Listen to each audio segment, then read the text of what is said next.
Hello, everyone. Welcome to those who know me from previous lives.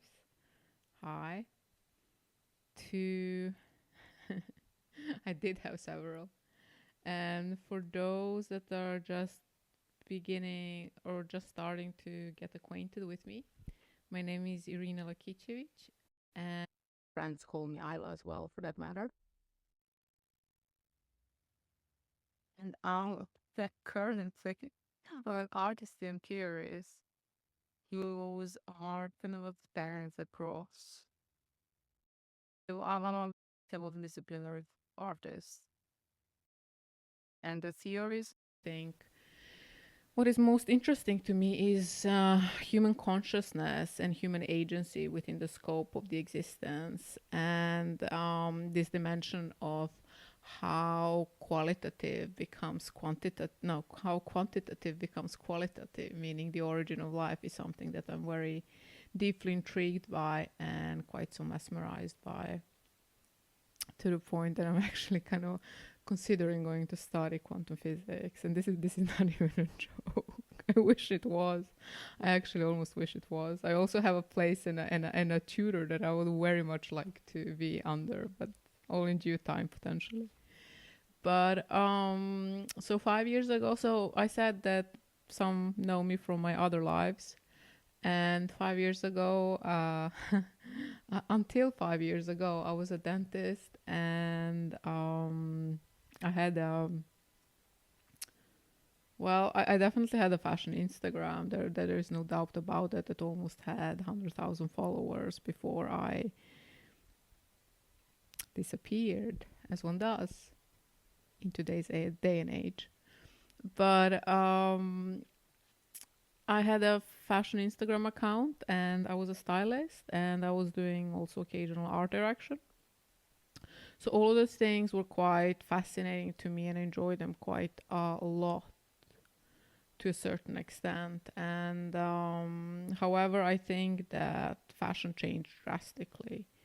Well, approximately 5 years ago, but it started changing even more than that at one point. And although I do love fashion, I do love how we can jump in and out of references as we kind of see fit and as we move along. I also have to say that the amount of waste that we are producing in order to look cute um, just became unbearable to me, quite suffocating. And I love sourcing vintage stuff. I love like doing things and finding things, but also at the same time, I have to say that I'm definitely terrified of the way we consume clothes. Um, and until I've kind of like reconciled how I deal with it, I think fashion will be a bit on hold for my part. And that is not to say there are not many gorgeous people and interesting designers and a lot of fun things happening, but also I think that yes, it's just one sphere of this existence, and people shouldn't forget that. But while my disdain for fashion wasn't as intense that I would necessarily leave the discipline or leave the field, I have to say, when I came to London, I encountered art. And more importantly, I encountered art speak.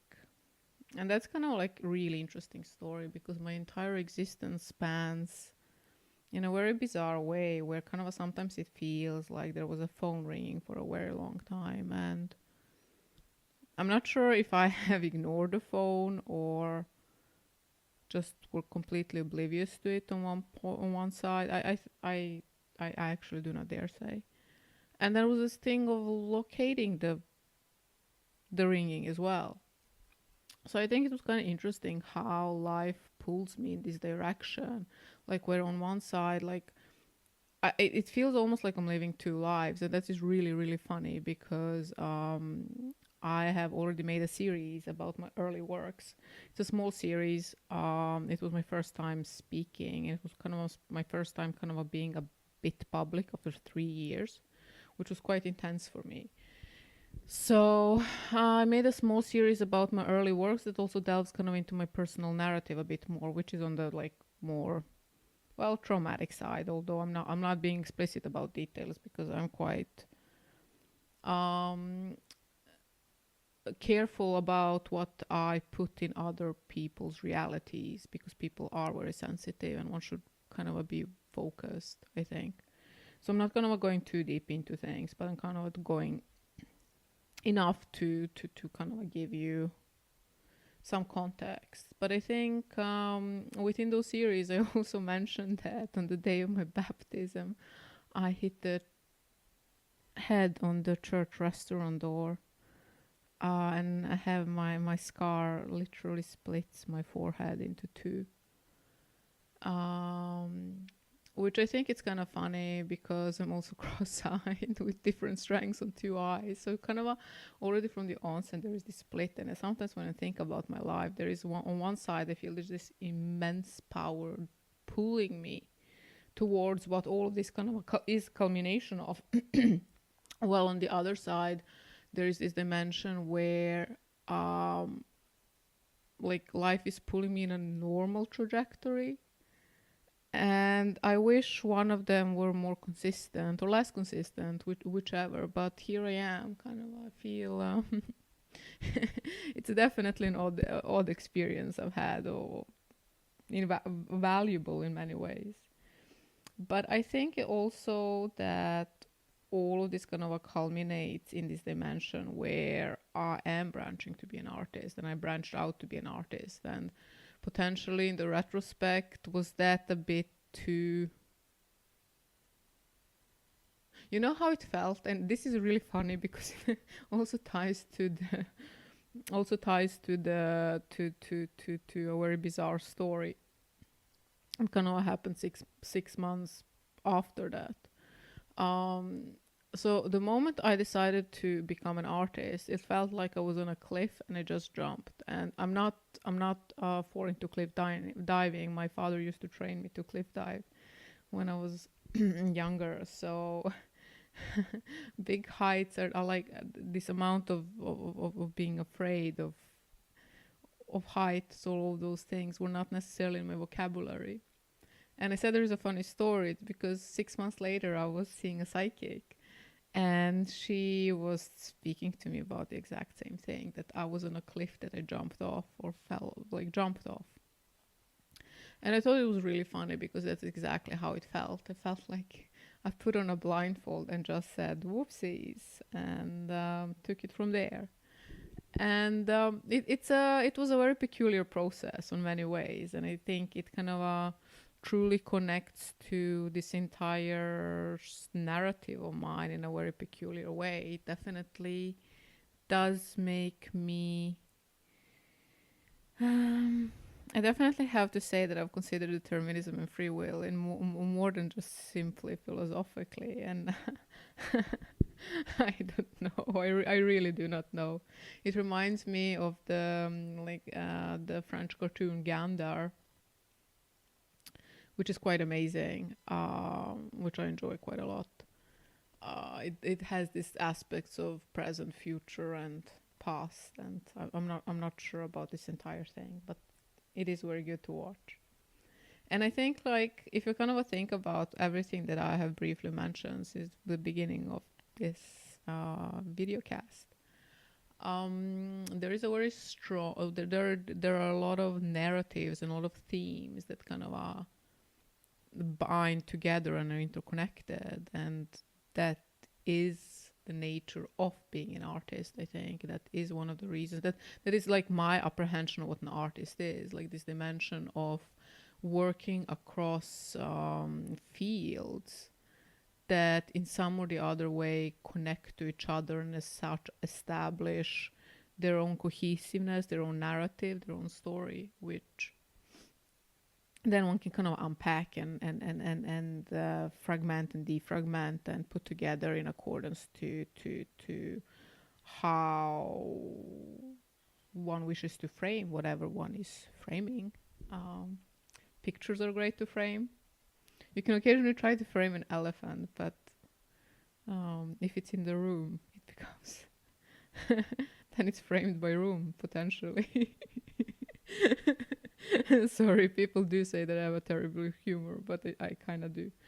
But I think it's kind of interesting to me how this dimension of exchange of elements within my own personal narrative, how also my awakening to what that means and how it means and how all of that is connected, just truly brings about or brought about for me this interesting dimension where I truly enjoy the exploration of of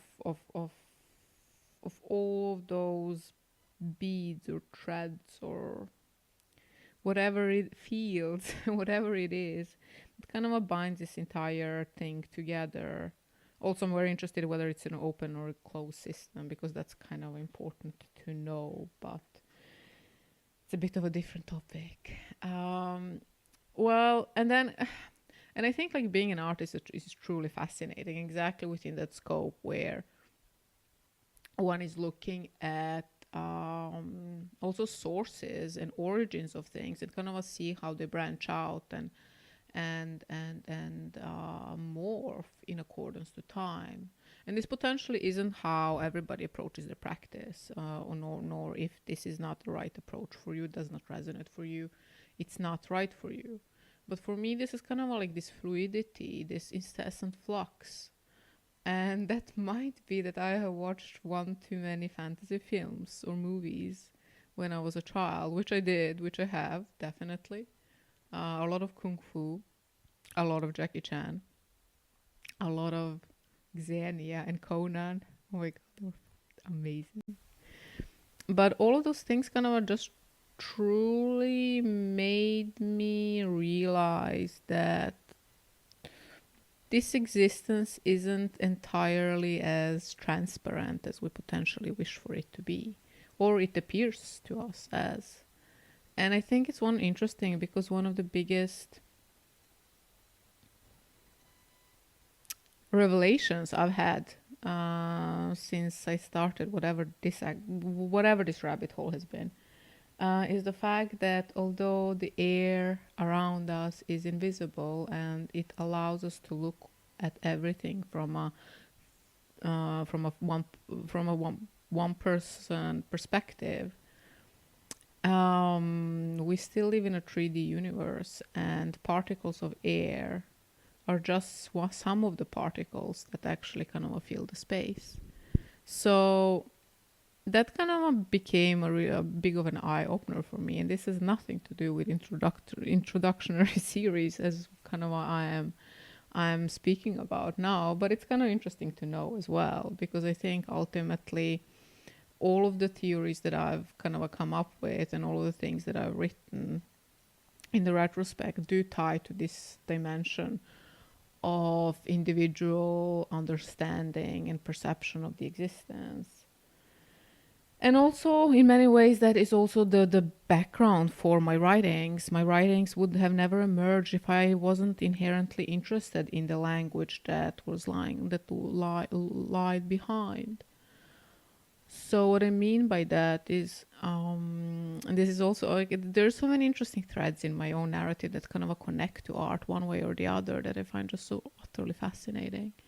And that is that my mother was, for example, a neurologist and psychiatrist. So this dimension of, and my father was head PR for something that would resemble Selfridges, I think. But I think the most curious thing about this entire spectrum was that I was their first toy. So that means that I was very much indoctrinated into linguistic theory through means of psychoanalysis. And the entire relationship between sign and signifier is something that is quite embedded within me on a personal level. So the granularity at which I deal with human psyche is somewhat bizarre, especially in the context of me being a dentist. And to those that are just getting acquainted, I just a brief kind of a story. So I was born in Serbia, and then the war happened, and then we were refugees. So for 5 years, then we were permitted to stay in Norway, and that was also a process. And after that process, I became a dentist. And I worked as a dentist for 5 years while simultaneously developing a blog on one side. And then Instagram happened, and then I moved to London because I was getting more and more interesting jobs and job offers. And then I encountered art. And there is obviously a bit of a like layers to that narrative as well, but I think this is approximately how it goes. And within the context of finding art, I also wrote a book on consciousness and origin of life, it's a manuscript. Sorry, I still have not done anything with it, but I think now it's the time to start moving. But all in all, I think it's interesting how this dimension of my like introduction with certain aspects of this existence early in life has kind of like triggered something quite peculiar in me that kind of was not manifested before I encountered art within the scope I have now. And essentially I wanted to do conceptual art. This exchange of, I think, like one of the most fascinating dimensions of the process, and one of the things that I truly appreciate about artists is the fact that not solely do they art is multifaceted, and there are many many layers of art, but the art that I've always admired was the one that had socioeconomical underpinning. So the art that like was made, but it was also made alongside a narrative, and I that's a part of the art that I want to support, and I want to expand, and I want to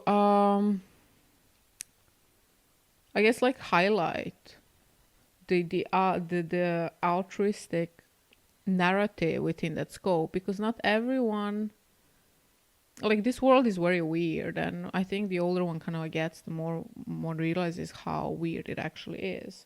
So it's interesting to me to see how all of these dimensions that I'm finding important are tying themselves together. So within the context where I was like deeply enamored by the activist art in a sense, I was very fascinated by the fact that there is something else happening with art. The art was speaking about some form of, I don't want to spoil more, but some form of transfer or exchange that was happening that always kind of like more or less goes amiss. And to me that became truly interesting to think about and contemplate upon, exactly upon the premises where I've had this very bizarre experience of humanity from the very onset. I mean, I definitely understood that I was not wired like other people, and far from it. And I think like kind of being a dentist, meaning that I was incessantly every day working with the most sensitive parts of human body whilst they are awake, and with instruments of quite perilous instruments, also kind of amplified that sensitivity to granularity of the human narrative. So this kind of a dimension where I could observe things happening and how they were happening on one side, and then my own personal interests on the other side kind of branched out into art. And actually, I'm not sure if that this would have happened if there wasn't another. This is the last personal anecdote that I will involve into the context, and that is that. So my mother was a neurologist and psychiatrist, and I wanted to study psychology my entire life. And circumstances allowed for me to be admitted to both dentistry and to and to psychology. And so I became an artist. I don't know how people relate to that, but I do find it very, very funny. I find it very, very funny, especially in the context of all the bizarre experiences I've had, and that, yes, back and forth. Oddly enough, I have to say they were bizarrely worth it. So it was quite interesting. So I kind of like it's almost kind of me becoming an artist or delving within the field that has a lot to do with human psyche and dimension of interaction that it exists upon appears to have been in my cards from the very onset. And to me, like it is interesting, this dimension of art, exactly because it kind of does allow one to delve deeper into dimensionalities of human existence and the existence at large, and kind of look at it from this kind of turn this kaleidoscope into whichever form and size one wishes to do so. And I think like it's quite fascinating to me because ultimately what art deals with is meaning. So within the context of understanding parameters and premises of human existence, what emerges is meaning. And sometimes that meaning is rather discovered than is emergent, and something emerges without it being there a priori. So there's many interesting ways of how one kind of deals with the existence as an artist and how kind of examines it from all of these different points. Um, in many ways, it does also tie to the branching of the process. So what I'm personally very fascinated by is the evolutionary process and how it exists within this dimension of a circle, spiral, and a line, all of it simultaneously, kind of depending on where you look at it from. But this dimension where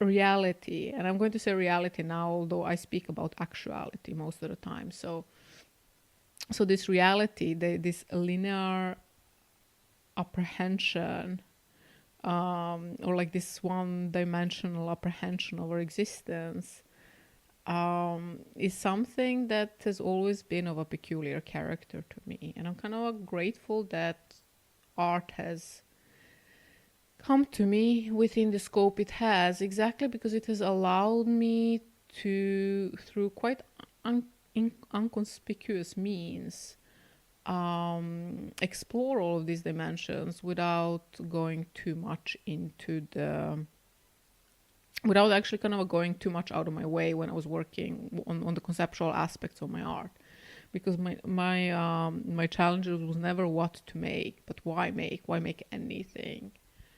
And that is kind of understood in later years that has been kind of one of those pitfalls of postmodernism, that everything has meaning, thus nothing has meaning. And especially in today's society where I think we are old enough to accept that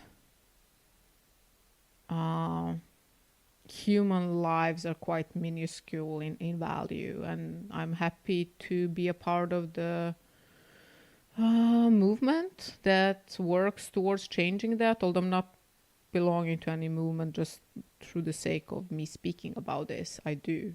Because I'm employing my agency at the end to kind of warrant for a better future. So I'm kind of into it. So this dimension of one-dimensional reality as we kind of perceive it, and then all of the processes that are happening underneath are kind of fascinating to me. And language does define most of it. So I think like language is such a peculiar and such a beautiful thing, especially in the context where, for example, I'm contributing to changing potentially parameters of academic language by saying that there is no reality.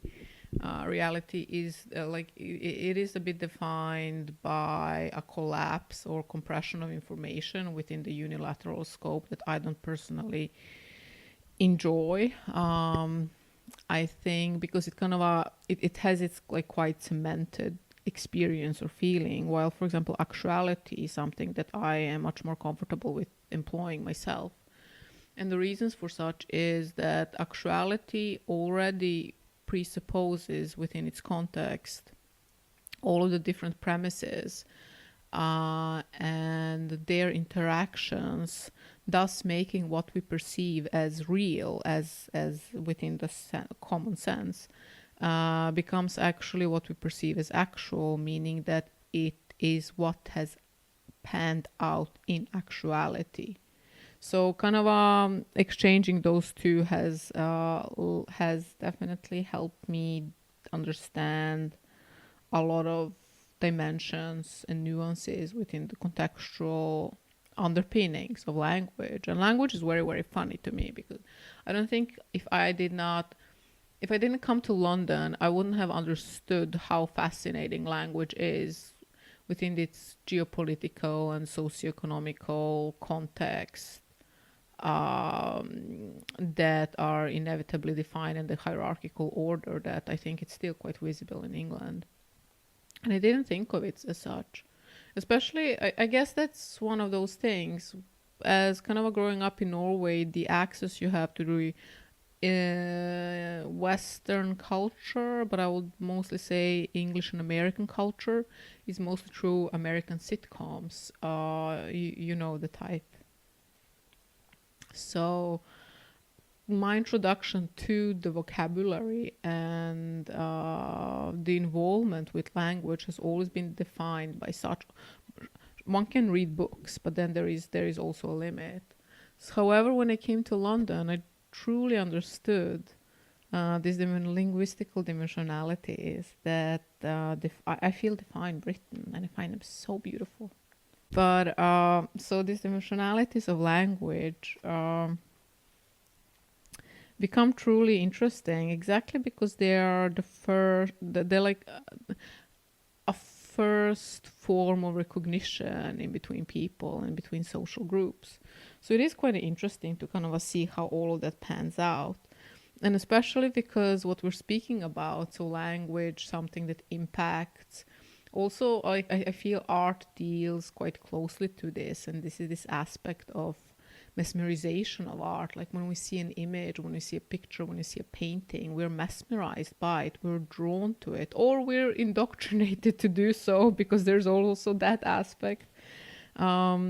Never mind. So we're drawn into picture. We want to be acquainted with picture. There is something within us that resonates with what we're seeing, and we want to explore more of that. So there's this dimension of mesmerization where our senses, being auditive or visual or olfactory for that, or taste of, yeah, or the taste itself, yes, is are defined by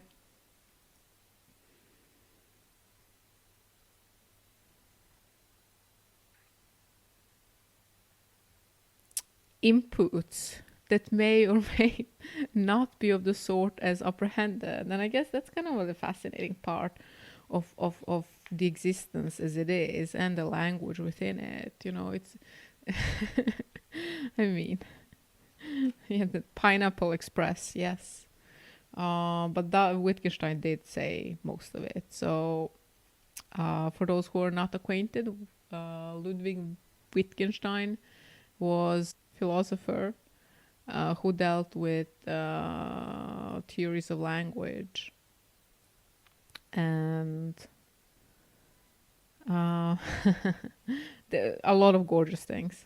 Great, like a lot of gorgeous things and a lot of things that are worthy of writing. So it is interesting to me because there's so many times when you think that world exists exactly as it does, and it is exactly as it is, which it probably is. However, what it is and how it is something that our human psyche can't exactly deal with, mostly on the premises that There is a reason why we as species have evolved to such an extent that we incessantly collapse all of the parameters around us into a form of unified apprehension that allows us to survive. So, not having blind spots for human mind or not being filtered would be of a same character as for a normal human being exposed to existence amplified by like many levels of magnitude are absolutely incomprehensible. So I think it's kind of interesting looking at it from the point where um, the existence artists kind of allow themselves to explore existence both within the scope of its limitations, underpinned by either evolutionary or later on like culturally or socially or economically imposed restrictions, but also its ability to navigate and work around it. And I think it's kind of interesting, exactly, because it is kind of it is a very fascinating world, I feel, where this dimension isn't solely underpinned by what is happening and how it's happening, but it's also this dimension where we are looking at dimensions of exchange that define the world. And I think that exchange is something that I find so interesting and so peculiar, because how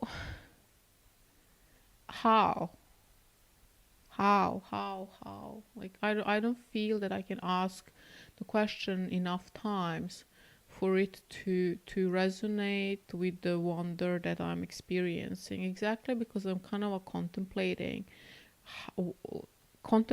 over the fact that purely quantitative does become qualitative at one point. And before people kind of jump into it, I'm not speaking about panpsychism. I am not a panpsychist. I think the world is interesting within the scope of its calculus and incessant calculus at that as well.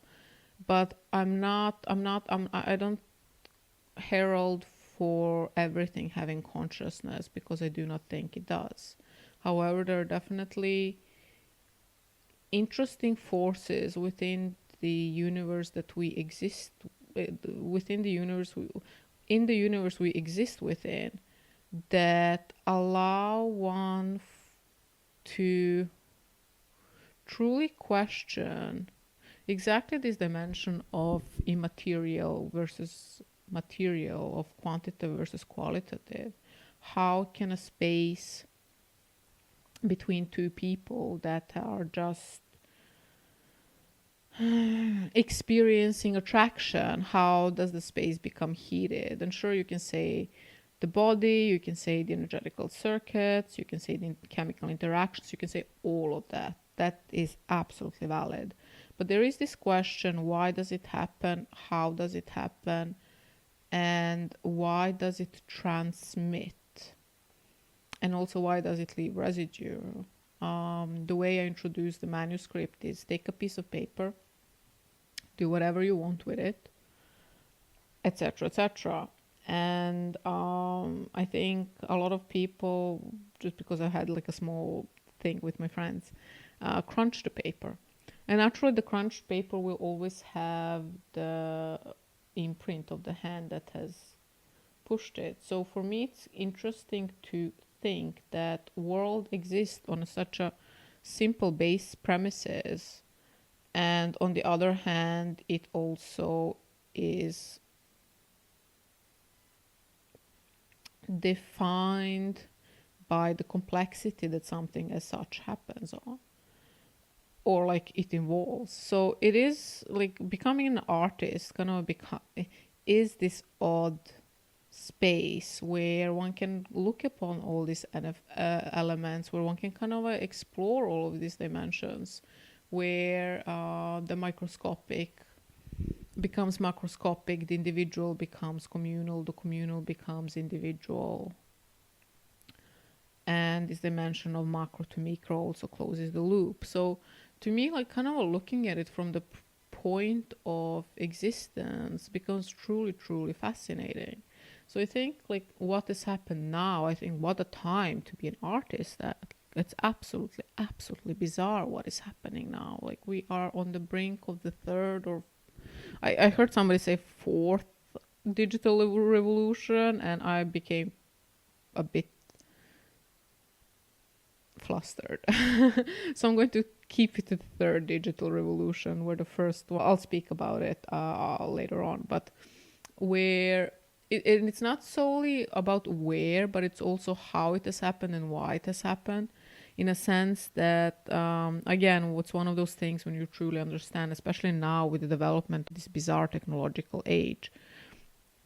I didn't think that the gap was so big to begin with, but now I truly understood that it's tremendous. And where on one side, the closer you kind of come to cultural epicenters now, the more you kind of closer to you're kind of coming to expedited informational processing, and thus the time, because time becomes truly peculiar within this context of expedited informational processing, because the more information one processes, the more one has kind of come further in the future. So, in a sense, coming through cultural epicenters is a leap towards the future, while kind of a moving back becomes like going back to the past. And I think, obviously, this is not this is not a new concept. Brave New World describes it quite well. But what I'm trying to say is that there are these dimensions of existence that we kind of rarely explore, and yet they are there. So I think like as an artist, I do truly find it very exciting to live within this dimension of exploration. And on one side, this is what I always wanted to do, but on the other side, it also kind of became this exploration of elements became a bit of a difficult narrative for me, exactly because my background is yes. So all of these dimensions of exchange became of a kind of a gained a bit of a different note and different flavor after a while for me, and which was kind of in direct violation with my altruism, because all of the art that I've ever wanted to make, or everything that I was writing, it was always contextualized, and one can see that like from my writings, it was always contextualized through what I've learned, through what I wanted humanity to learn in order to progress. So this kind of a dimension, however, I also noticed that this incessant iteration of all of these elements became difficult for me to deal on a personal level. So in many ways, what I'm doing now and my writings and what I'm doing now is also a form of a split, where I wanted to split my social and individual agency on one side, so I can kind of access it when I want to.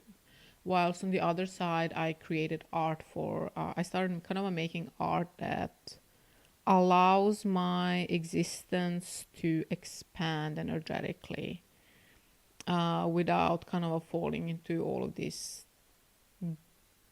well, for me, darker dimensions of experience. And I kind of understand, like it's kind of, it's always fascinating to watch, although we know it, most of us do know it, that for like it is like when I see artists that have not had like personally darker experiences, they're very drawn to that aspect, they're very drawn to exploration of it. While for people that have kind of experienced this, like the bizarreness that non-westernized lifestyle can provide, I saw my art incessantly leap towards this like childlike naivete. And I guess that's one of the reasons why, I guess it's one of the ways the mind is attempting to balance itself from what it has kind of gone through. And I say gone through because I do have to say that uh, I'm excited that the human race is finding its constructive output nowadays, and we're working towards that. I think that's super important. So for me, I kind of ended up separating these two.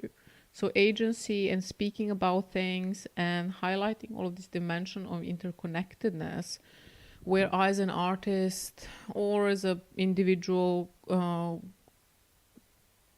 partaking in this world, is kind of going in and exploring on one side, whilst on the other side I'm allowing myself space to let all of that go and create art that I'm entertained by my work, and I'm quite happy with my work. And I think that's kind of now when I'm thinking about it, everything appears so utterly odd, and it feels so arbitrary. And then on the other side, it does feel as if the world has stopped spinning, and then it's spun a bit more, and then kind of pointed out that it has always been spinning. And I think that's kind of why ultimately I wrote a very specific article that you can read on my website. It's called Referential on the Network. And the article on its own is what these series are based upon. And I'm enjoying it quite a lot because the article is essentially based in something that truly opened my eyes to how to deal with the experience that I'm having. And that's Walter Benjamin's The Age of Art the Art in the Age of Mechanical Reproduction. And to me, it was quite beautiful because he speaks about aura within that context. And aura is an entire chapter that I will be revisiting, and I find it interesting. So you kind of can wait for that. But I think it's quite like that article was something that allowed me to come to terms with what is happening today, and also to come to terms with my work, because my work has somewhat unawareingly transcended into the digital. And before the boom happened, I just didn't have guts to post my work digital, which I should have, but that's a different story. But this dimension of exchange that happens and how to look at certain elements within the context of art and metaphysics have proven themselves to be quite useful, not solely within my own career or how I look at things, but also within the context of my own apprehension of personal coordinates and navigational trajectory. So the article referential on the network deals with everything that I kind of spoken about up to this point. So it, whilst simultaneously weaving in digital, like aspects of digital art where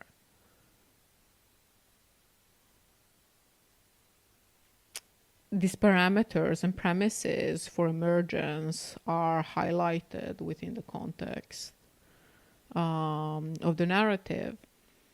And I call it referential on the network because ultimately this existence is of a reverberational character, whatever that means and for whomever that means. And this dimension of that exchange, both within the localized space, but also within the space that now, due to interconnectivity, spans and allows for a different set of existence and variations to occur. Like it is so beautiful and it is so fascinating.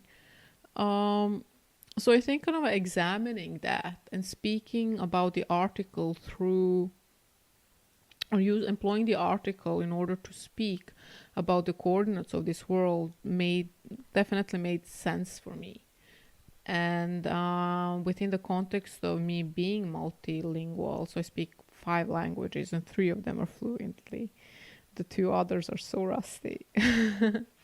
But within the context of the languages I'm fluent in, which are English, Norwegian, and Serbian, and I'm very rusty in my German and Italian, enough to understand, but yeah, yes. So within the languages that I'm fluent in, I created this series because I wanted the series to deal with I wanted the series to become a form of a bridge. I think there is dimensions of, again, as I said, future pacing and cultural coordinates within the scope of cultural epicenters. And I think there is dimensions of narrative that can be abridged unless we truly wish for a scenario that one can observe in the series Arcane. It's a Netflix series. I'm sorry, I can't remember who made it. I remember watching it, and I kind of remember coming to terms with what was happening and how it was happening, and what it meant, what the series ultimately meant and implied. And I thought that that is utterly bizarre because, like, when I speak with people from Norway or Serbia, or for that matter, England, that are not kind of directly involved within this technological and financial spheres, it becomes apparent that we're not speaking about different realities, we're speaking about different universes. And whilst I can't exactly speak to you about the economical sphere because that's not what I've studied, I definitely wanted to introduce elements of cultural narrative and how this narrative is tied to art and apprehension of art through means of coordinates and premises that underpin the emergence of what we have witnessed today. And I thought that that's quite amazing. Like, already there, the referential and what network starts with addressing the age that we live. So for me, looking at all of these emergences and how things kind of come about and why do they come about, it was fascinating enough that I wanted to invest my time and energy and effort into this. And this series is not. It's actually kind of good segue and kind of leading us towards the end, because this series is not supported in any way economically by the external source. I wanted to make this because I want a prerogative of free speech within any given context. And um, however, I did have a really great idea, and that is that. So a while ago, I thought that I would love to have a T-shirt, something like this, exactly like this. And I was thinking about like an artist making a merch brand. That's nothing new. That's completely within the specter of the discipline. But I was kind of thinking about value and content. I've spent a lot of years creating a lot of free content on Instagram that has pushed the world further. And I can definitely say that I was one of the people that has pushed how the entirety of females at itself, Western female audience, looks at itself. And I'm not going to shy away from that. That's part of my feminist statement as an artist. But I'll get back to that at a later point. But what I wanted to say is that I created a merch brand, and I was thinking that, you know what? I've spent most of my life being absolutely perfect. And I realized that nobody needs to be pushed that far. We just can be great. And I think that was kind of beautiful to me because I created merch. So I created these organic t-shirts and hoodies where just above the left side, just above your heart, it says great. And my dream is like to have friends or like family sit across each other having like great t-shirts and go like, you're great. No, I'm great. No, you're great. So you kind of have this reverberational dimension occurring yet again on a very good in a very good space. However, I also wanted to create something that can also act as a currency. And within the scope of my artistic investigations that are very far outside the art I'm currently creating, what is fascinating to me is to observe the amount of content I have accumulated, amassed, and um, given perspective within the context of everything. So I thought that it would be really fun to expose you to that content and give you more depth on one side, and then a lot of it will be on Pinterest, and a lot of it will be on TikTok, and a lot of it will be on YouTube. Because within the scope of my own personal trajectory, I have delved a lot within lectures from that will kind of that are now accessible on internet, which is really unprecedented, exactly because it kind of offers this dimension of free education within the context of cultural and global narrative, which is the first time we have access to such, especially from these prestige universities. So all of this ties to how I'm seeing the world changing and where I also personally want to push the world towards. It's about actually coming to terms that if we want this world to transcend towards something less destructive or something more interesting, dimensionalities of language are very pertinent to the task, exactly because they delve within all of these aspects of law and people being savvy with words, being able to bamboozle you with words. So within that context, I'm trying to use the great company, which is the name of the brand, if I have not introduced it before. I'm trying to introduce the great company as a form of a storage, where, like an arc, where you can find all of these things that I've been looking at and researching.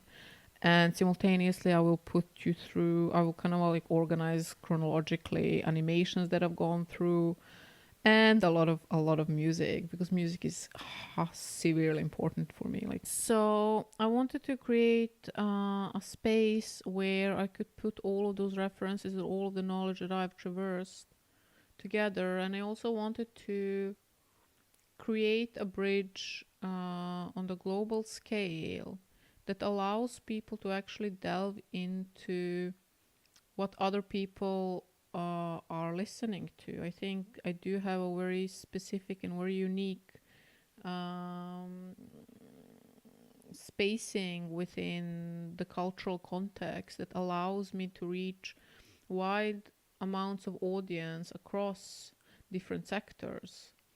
And also, this is very tightly connected to why I chose to come back to the more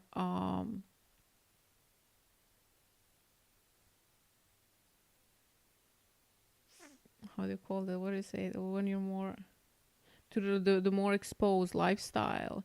And that is that I was kind of always part, like when I'm kind of thinking about all the people that I've encountered, and especially within this cultural sector. And mind me, this is not a rabbit hole that I myself have not fallen into.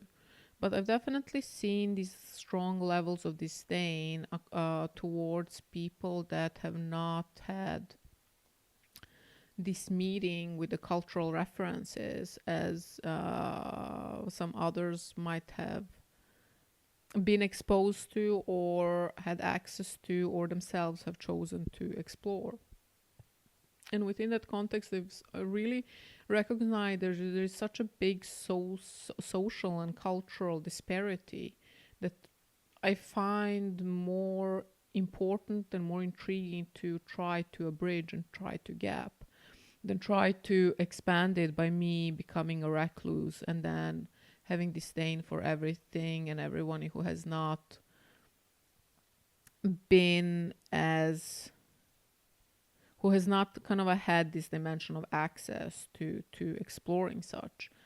And to some, this might appear quite arbitrary, but when you kind of start being in the waters, you truly understand that there are those levels, and you kind of see them very, very clearly. Where so I was thinking that instead of being recluse and at the same time shielding everyone from the culture that I think everybody should actually know about, I might just as well speak about it and hopefully be one of those people that you give enough credence to guide you through certain dimensions of this very, very peculiar journey. I want to thank you for listening to me, and I'm looking forward to continuing. Although, do bear in mind that I have filmed this in English for this is the third time we're filming it, so I might appear slightly tired in certain episodes.